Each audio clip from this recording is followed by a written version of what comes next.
Wala.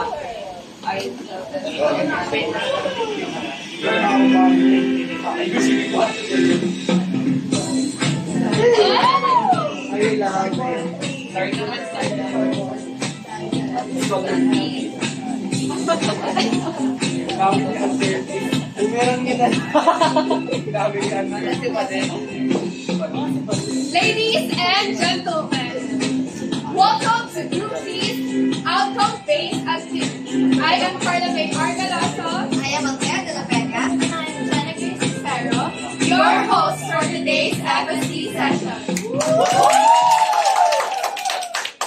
Hello, madlang people, mabuhay. Mini miss you. Mini miss you. Hello, madlang people, mabuhay. Mini miss you. Mini miss you. Okay, let us also acknowledge the presence of our sound system manager and technician, Bernadette Cindy Alejandro. Isn't it such a wonderful picture, right? Yes. But where the make gathering is our exciting activity. Are you guys up for the challenge, everyone? I can hear you. Do you think your group was going to taste the cookies and Miss Roma? It is now time to seek for outstanding students who will be crowned today as Mr. or Miss FSCT Overall winner. Now, the winner of each game will determine which group will win the prizes that we have prepared for you guys. Starting with our first portion, Thea, take it away.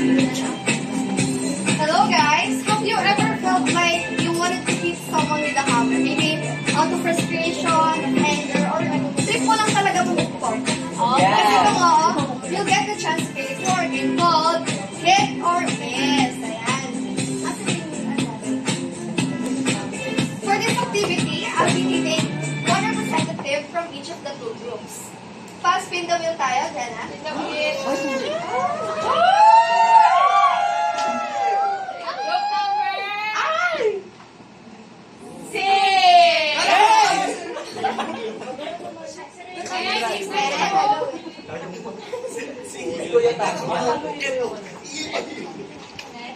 Group number 6. Group number 4. So, habang nag-discuss ako, group 1 and 4, please mamili na kayo ng representative. Group 6 and 4 pala. Okay, so for the mechanics of this game, basically, may babasahin akong statement, and then wait for me to count down from 3, and then when I say go, doon lang kayo pwede magpaunahan sumagot. When a candidate answers correctly, they must immediately grab the hammer and hit their opponent. But if a candidate answers incorrectly, their opponent gets a chance to beat them instead. And kung kayo naman yung mapupukok, syempre, bibilisan yung kuhanan yung tanggana para gamitin yung shield. Before ko palang malimutan, yung topic natin for this game is writing as a process and concept paper. So, nakapili na ba kayo ng representatives in or candidates? Kapag meron na, candidates, please come forward. Pag hindi ka naman, lalaki ka nila. 4 and 6.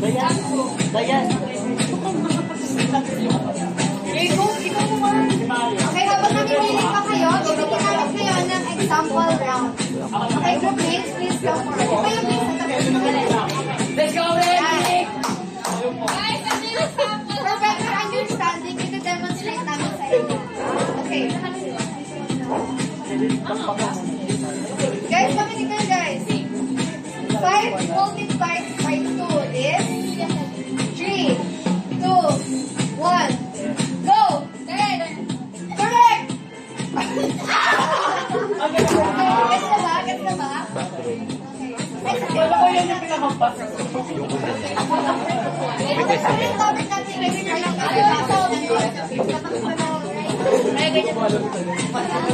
Representatives, please come forward. Representatives, go!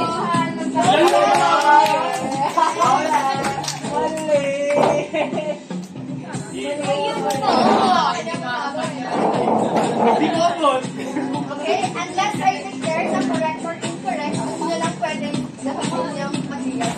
Kahit balikan pa sila. Alam mo yan? Una.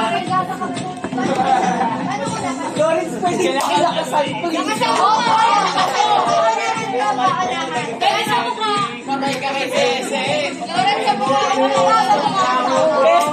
Labas mo kay Florence yung balik. Ayaw namin na sinabi ni Martin. Okay. Ako talaga eh. Candidates, kamay sa dibdib.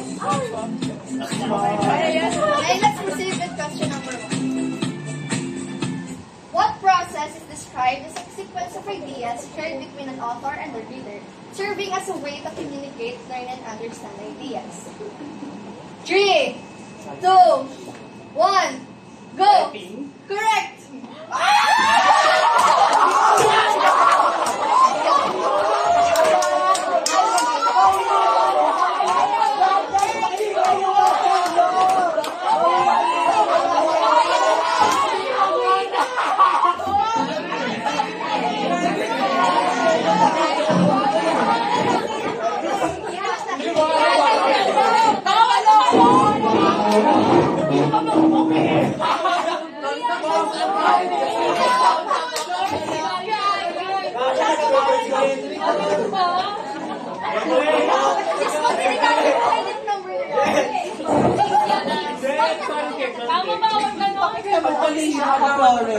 Okay, candidate number 6, meron na silang 1 point. Qualified yun ang ate nalaki. Okay, let's proceed. Next question, please. Okay. What are the three systems of concept? 3, 2, 1, go!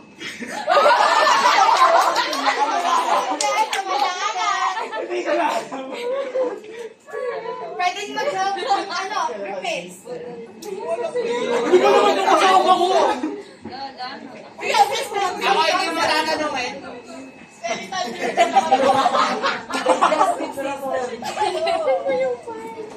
Hoy, hoy! Kamay ah. Come on, guys! Tulungan niyo ako. Saan ba yan? May ano? Pwede mag-help sa groupmates. Pwede mo kasi mo. They just need.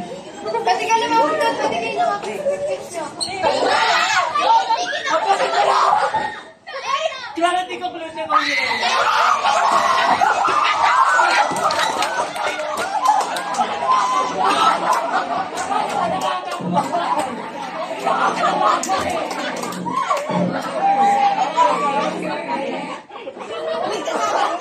Incorrect si Renwick. 3, 2, 1, go!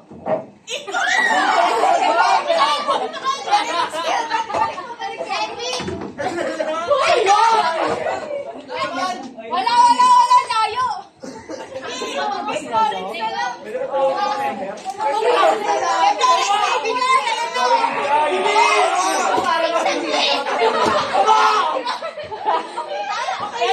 Pinatest ko yan. Sige na!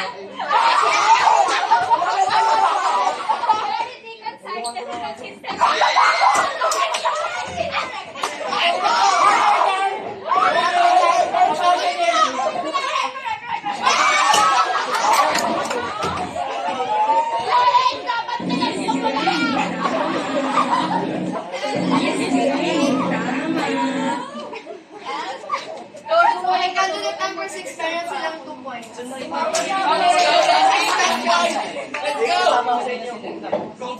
What writing process involves removing redundancies, condensing wordy sentences, replacing those words with specific ones, and checking grammar to improve time? 3, 2, 1, go! Correct!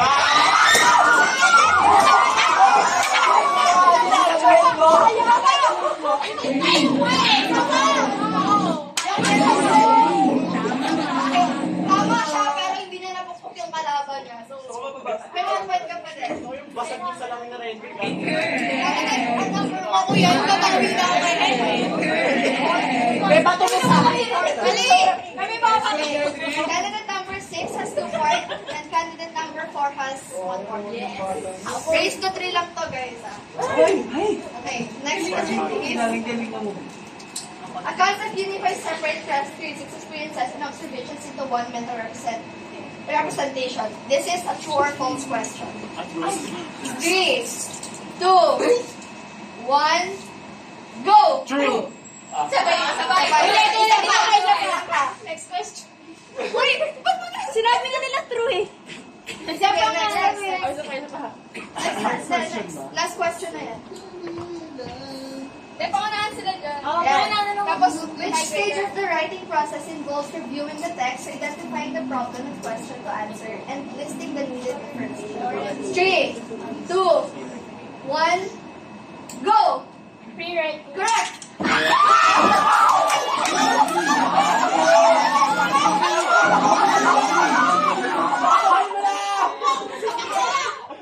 Masyado mabait. Ay,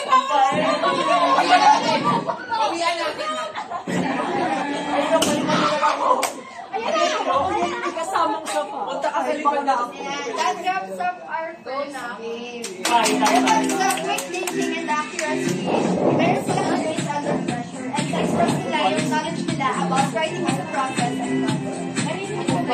To proceed, the stage is now yours, Carla. Bali pa.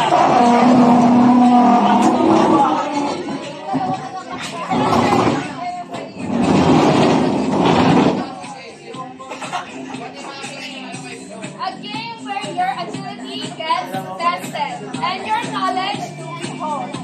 Now it is time for our second portion, that is Jigsaw Jumble. Now, before I discuss the mechanics sa inyo guys, please pick 2 representatives for you. 2 representatives for you. Kilian Mario.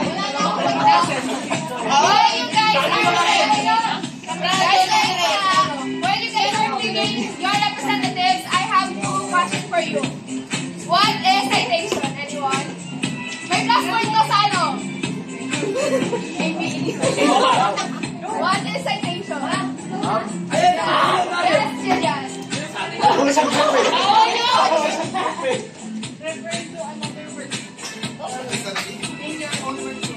Yes, correct. Now, what is referencing? Yes, Luz. Yung sa citation paglalagay yung source nilalagay lang sa Yes, that is correct. Now, what is the relevance of this question to our topic? You will know that after every representatives are positioned here, Sarah. So, nandito is group 1, group 2, group 4, 5, 6, 7. Kaya na nga 6, 7.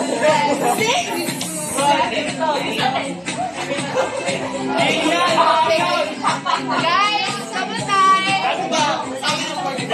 Nalimutan ko na yung representative. Dalawa. Jenny, parang alamin si Bianca. Yogi, no?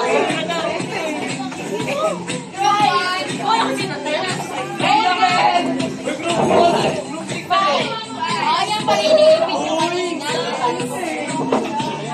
wala mo na mag-open guys ha? Wala mo na mag-open. Sino last? Asa mo yung group 1? Group 1 guys. Group 2. Group 3. Mga candidates daw kailangan kumikending. Ganun o. Ganun o. Ganun o guys. Ganun o. Kahit ba may mukha? Kahit nagpapala ka ba? Pagkatalo ka? Ikot. Guys, so... Slower.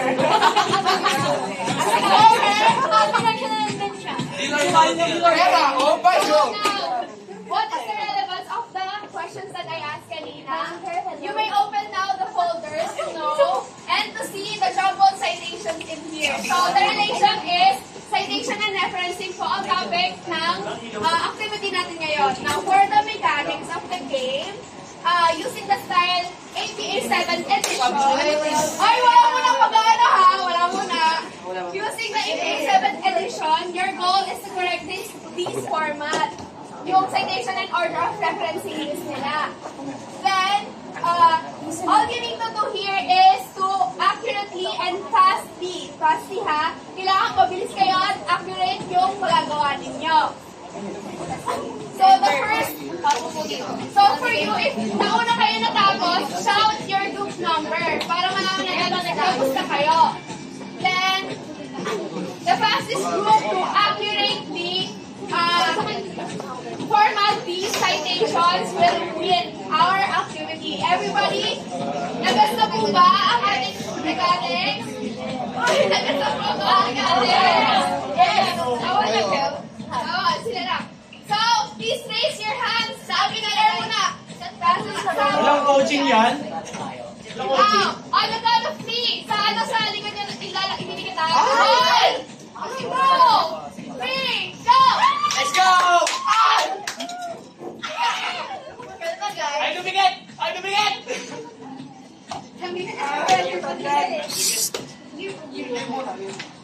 And the both participants na matapos na. Yellow lang pa. Parang di pantay kay Shakina. Ay, ka naman. Hindi siya kinig sa kaluluhod.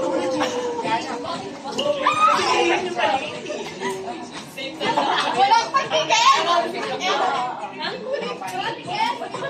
Yan. Carla. At sa pagtapos, mayroon na agad. Shout your group number.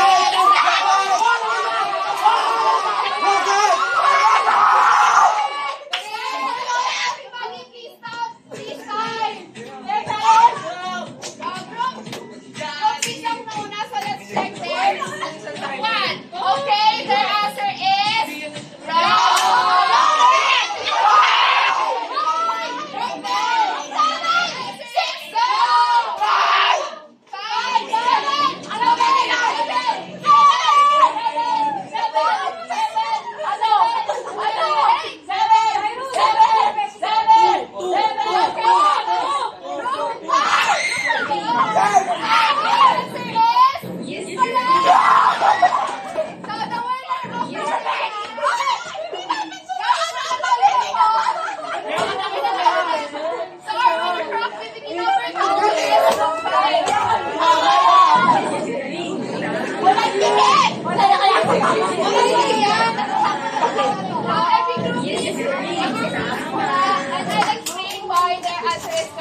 Thank you for participating and playing.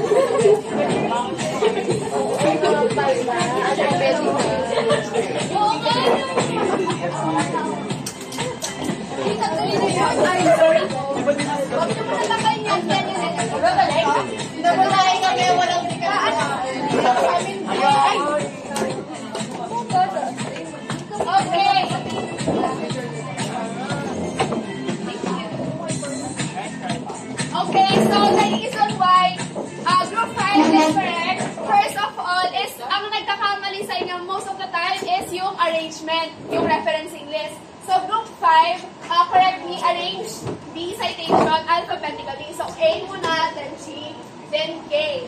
Then as we can see, ang una is yung author's name, then yung year, tapos title of the book or the yung reference nyo. Then kung meron mang volumes or edition, ayun yung next. Then yung publisher. Tapos kung meron mang URL, we put that on the end. So yun ang reason bakit naging tama. Alright! Ito yung problema kanina. Kasi ito, what if yung ownership nito una to? No, sa ano rin kasi, sa pag-ayos ng names, di ba, sa paper, ang nauna is alphabetical pa rin. So, alphabetical siya. Yes. Now, let us have the next next activity, which will be led by Dana. Dana, the floor is yours. Thank you, Carla. Alright, everyone, another game time.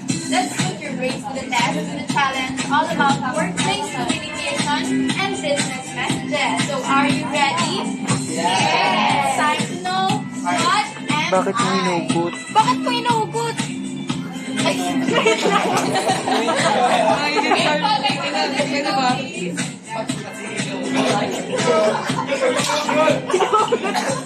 For this activity, it is time to know what am I? So, gagawa po tayo ng mga chance natin na mag-serve as a buzzer. So, kapag pipili kayo ng mga representative each team. So, isa lang po yung pwede magsulat ng sa board. Then, after that, gagamitin niyo po yung chance nyo para mag-serve as a buzzer. So, yun yung malalaman namin na kayo yung mauna by using that chance. So, short lang po, like one word. So, have you guys decided your chance? Check now. Alright. So,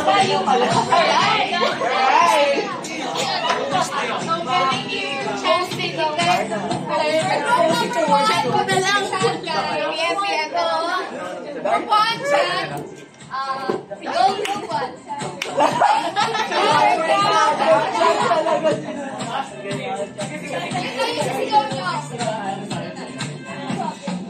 Chuba! Okay, chuba. Kami!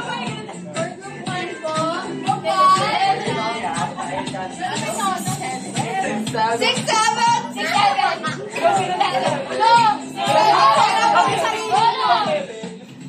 No, okay. Group 1. Nagsiset muna sa chat ng group 1. Group 1. 6, 7. Lala sa group 2. Chuba! Group 3. 4.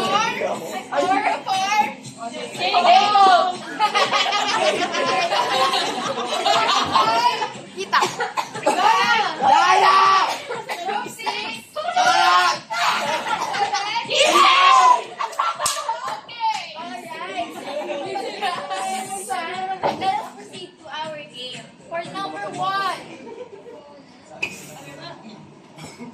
Ayan. Bigas po yung middle. So, I am from the lowest, but I go up high. I rise through the ranks without wings to fly. What am I? Mga terms lang po. Terms.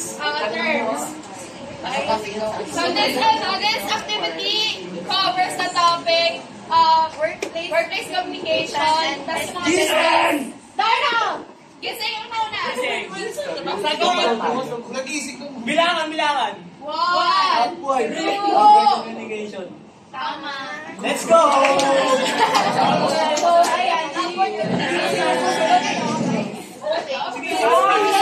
Siya going on high at sa rank. Then, next number. Wait niyo kasi. Yung voice ano natin. Through whispers and gossip, I'm easily fed. Often and true, yet believe when spread. What am I? Yes! Yes, tama! So, yung grade 1 communication is an unofficial communication within the organization, which is usually in a form of gossip or rumors. Kaya ayan po, whispers and gossip. Then next number, I cannot be touched, but I'm easily to lose. Truth builds me strong, while lies make me choose. What? Darna! Darna! Credibility! Yes! Sama!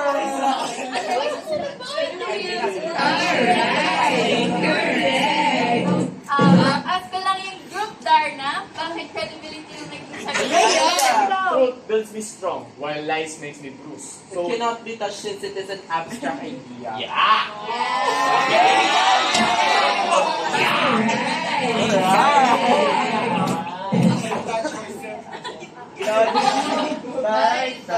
So, update lang po sa ating scoreboard. Ang may mga mga 1 point na po is Team Gising. Gising! And next is Team Darna. Gising! Tama! Then Team Chararat. Chararat! Okay, for our next two numbers. I come after writing, not before. 6, 7! 6, 7! Hindi nga sinulat. Sulat ah. Alright! Correct! So, can you explain po paano naging revising yung sagutin niyo? Kasi ang revising ginagawa siya pagkatapos magsulat since doon nalalaman yung mga dapat baguhin. Yes, tama. So,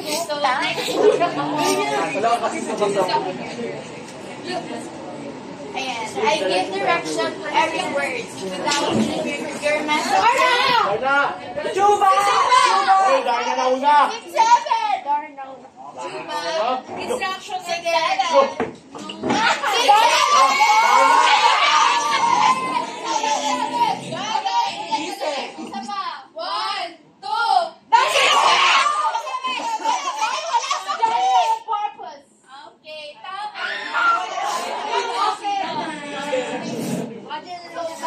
General purpose. Ayun no, direction no. Yan na yung mismo yung keyword. Pinapasa lang din pala natin.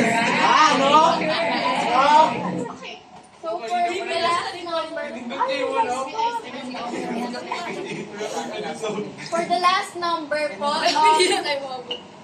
may we call on Team Gising, Darna, Chararat, and 6, 7. 6, 7! Sila lang yung magsasagot. Yeah, sila lang yung magsasagot. Para tayo. Gising! Tama! Are you guys ready? Next. I carry words the eyes can see in notes and messages you'll find me. A form of communication written for the what and 6, 7! Written communication? Tama. So, bakit po written communication? From the literal term, carry the words which is the written communication, and by the communication itself, by writing them, you provide information to the reader. Reader! Ayan yun! Ito. Gising! Tama!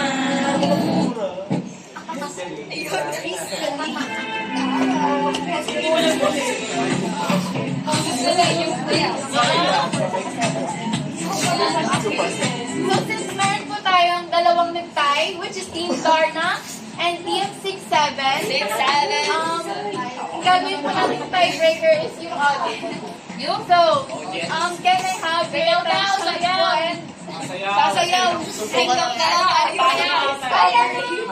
So, malalaman po natin yung tiebreaker by the audience. So, kung gusto nyo po, kung ang mananalo po yung Darna, you can clap or some noise. Then, kailangan mo na sayaw muna. Sayaw muna.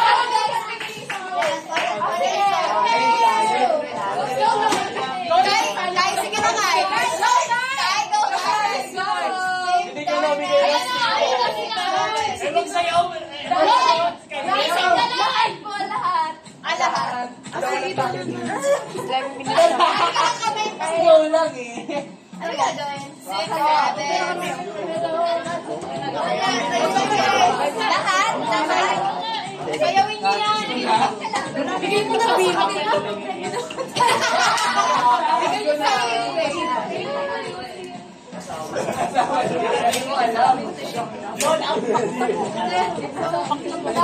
Okay lang yan. Sige, tumayo. Tawag ka, Darna.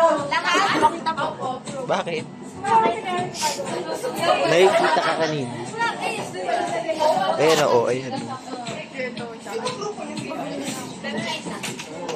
Hiwalay ko na siya sa akin. Next lang muna. Sakit ako.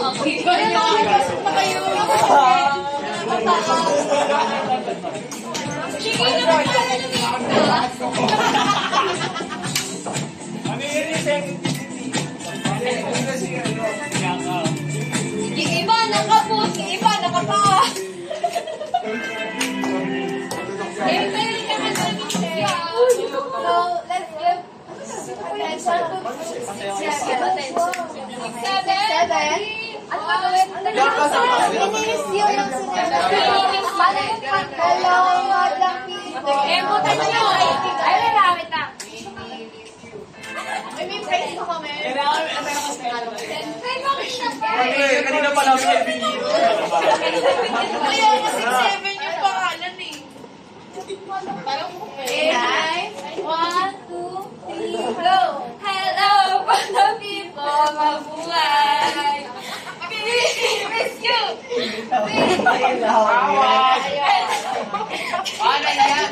Nahiya. Lagay na kayo pa.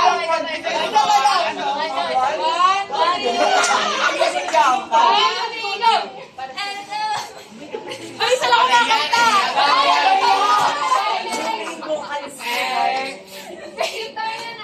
Wala, goodbye na. Okay, mag-i-import kayo. Santa yan.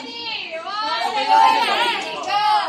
Hello, other people, mabuhay! I really miss you, really miss you. Hello, other people, mabuhay!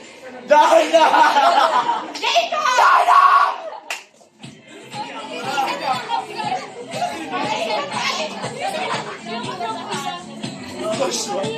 May-import kami. Uwi na? Nasa Joshua eh. Natin na ang galing ng 6, 7, and Darna. Pero, makita natin yung energy ng team.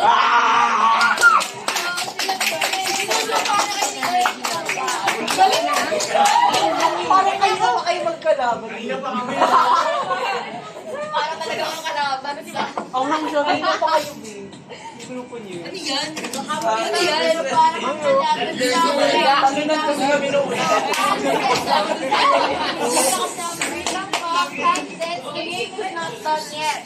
So, we call on Miss Carla for the facilitator of our last OBA. Thank you very much. So now, as you may have remembered, we prepared an activity that was given in advance, which is our preliminary activity, the research-based argumentative essay. So every group participated, and before we give away our awards and to know and determine who will be the Mr. or Miss FSC3 OBA winner, let us have this activity to determine that. So for the mechanics, let us just remind, the mechanics of the game is that each group will be given a task to write a research-based argumentative essay in advance about a certain controversial topic, which yung binigay namin na topic na pagpipilian ninyo. Then the group with the highest points gathered based on the criteria given will receive an award. Yung overall winner natin. So the topic that were given were, number 1, are transparency initiative effective in reducing corruption? Number 2, should uniforms be removed from schools? Then number 3 is, AI is a beneficial tool for humanity. For the criteria given was content, research, and evidence, and organization and grammar, where you can gather 3, 2, or 1 points, which is equivalent to excellent, good, and needs improvement. Now, can we have every representative per group kung sino yung pwede mag-explain ng kanilang ginawang research-based argumentative essay? Let's have, for group 1, explain nyo lang yung ginawa nyo argumentative essay. Like, what do you mean? Summarize? Summarize? Summarize na. Yes, please, Max. Explain na. Iba mo na. Ayaw. Ano lang, explain nyo lang yung ginawa nyo essay. Now, all of these essays have been graded na. So, explain nyo lang yung ginawa nyo essay. For group 1 na. Anyway, na-finalize. Our topic is AI. AI Is AI beneficial for humanity? And our answer was, or on the agreeing side. Why? Because in the rapidly increasing or innovations of AI, we should not disregard them. Instead, we should adapt on how to use them. One point that we made there is that integration or AI, which is augmented intelligence in medical field, that helps healthcare professionals to use AI and organize information so that they have an immediate information provided to them to help their decision making in daily clinical trials. Another is when disaster risk management, where AI is used to analyze the affected areas and provide immediate response to responders by using AI to analyze the obstacles and possible assessments of injuries. Another thing is that AI as an exploration, same for both fields in space and science, which is underwater, where NASA, the prominent figure, used AI robots to deploy the multiple rovers to Mars, and another AI robot that was used in exploration in oceans. However,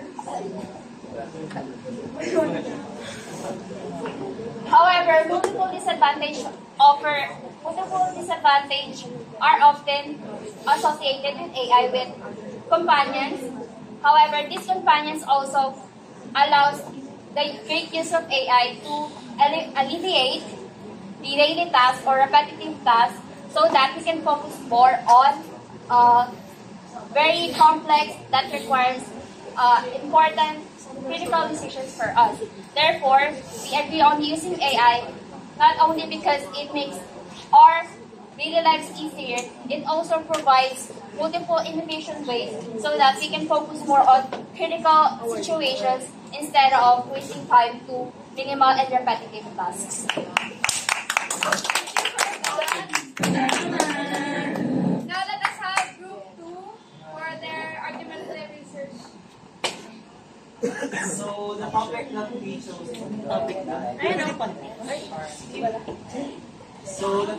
we chose is our transparency initiatives effectively reducing corruption. So, on this argument, we chose our transparency initiative are effective in reducing corruption because, as mentioned in our paper, we tackle 3 points, which are transparency initiatives are effective in reducing corruption, as it strengthens accountability. It also promotes public trust and civic participation from the people of the nation, which is especially in the Philippines. So, and lastly, we employ that it improves efficiency by minimizing opportunities for misconduct of public servants. So, in that note, corruption has been a greatest issue of the Philippines. So, on existing laws that being presented on us, anti-graft and corruption policies and laws are existent. So in our paper, we manifest that that the 3RA or Republic Act 3019, 6713, and 7080 are not totally being nagre-reduce ng corruption as it not hindi siya masyadong nagpo-focus dun sa transparency ng mga ginagawa ng public servants natin. So therefore, we conclude that transparency initiatives are effective in reducing corruption because checks and balances are being presented to the people of the nation that we must engage also and we must review because at the end of the day, it is our money, it is our power that we work for sa mga pera na binibigay natin sa gobyerno. And for our counter arguments, syempre transparency opens a wide problem in terms of parang hindi lang yung transparency yung itself yung kailangan mag-move to enable to reduce the corruption, the people itself also must be participant on that count. So we chose that counter argument. And in conclusion, we gathered that transparency is a must. Yes, galing. Tama. Okay, now let us have group 4. Group 4, discuss your research-based argumentative essay. Okay, let us have group 4. Ito or essay naman bawat piso alam ng tao. Transparency as a weapon against corruption. Talks about whether transparency initiatives are Summary of your research lab. Ito, summary. Okay. Hindi namin binaba. talks about whether transparency initiatives are effective in reducing corruption in the Philippines.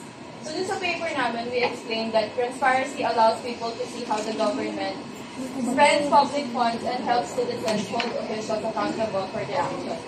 When government transactions are open and accessible, it becomes harder for corruption to go unnoticed. In the first part of our essay, we discussed how the lack of transparency allows corruption to continue, especially when investigations are done secretly and public records are delayed or hidden from citizens. We also emphasize that weak accountability systems make it easier for officials to misuse money without being caught. Then, we talked about Freedom of Information or FOI Act, which aims to give citizens access to government documents and decisions. Dun sa na yung part na yun, we highlighted how people have shown their demand for transparency through public movements, like yung recent na protest, yung Baha sa Luneta and yung Philippine President. After that, we explain how digital reforms or such